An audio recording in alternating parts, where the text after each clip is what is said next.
très heureux d'être à vos côtés ce matin pour ouvrir avec ma collègue ministre des Solidarités et de la Santé ces deuxièmes rencontres nationales santé et environnement. Je suis ravie vraiment du succès que rencontrent ces rencontres nationales santé et environnement.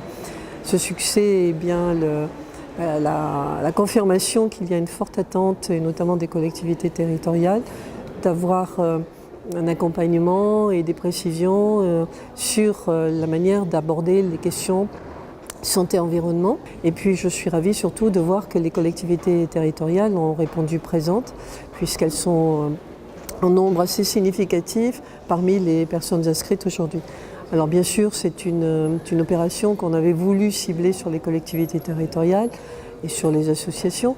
Et il y aura bien sûr une suite à ce qui vient d'être fait aujourd'hui, puisque c'est une journée qui se voulait être la journée de lancement de la réflexion qui va être lancée sur le plan national santé-environnement et puis sur la stratégie nationale perturbateurs endocriniens. Voilà, donc à nous ensuite de rebondir et de voir comment on peut travailler à l'échelle des territoires avec toutes les parties prenantes qui seraient intéressées par ces sujets-là, que ce soit les associations, les collectivités territoriales et également, pourquoi pas, les citoyens. Le débat sur environnement et santé est un débat dont les retombées technologiques seront plus importantes demain que les technologies du numérique. Le principe, c'est que les artisans et les commerçants qui s'engagent auprès de nous souhaitent mettre en place et mettent en place des actions concrètes en faveur de l'environnement. Et à partir de là, chaque année, on leur attribue un label. Des solutions doivent émerger à la fois des chercheurs, des acteurs de terrain que vous êtes et des citoyens. Je vais vous parler plus précisément du plan local d'action en santé environnementale de la ville de Nantes et d'un certain nombre d'actions qu'on a menées. Donc ce plan d'action, évidemment, c'est une déclinaison locale des plans nationaux, des plans régionaux de santé et environnement. L'idée, c'est de faire en sorte que le citoyen ait la bonne information pour se saisir de ces questions de santé environnementale et pour qu'il puisse agir à son échelle. Ce qu'on a voulu mettre en place, c'est des actions plutôt nouvelles et qui ont eu un certain succès, notamment les 10 jours de la santé environnementale qui était un événement sur lequel on invitait pendant donc 10 jours les habitants à participer à différents ateliers en ville sur des thématiques qui les intéressent.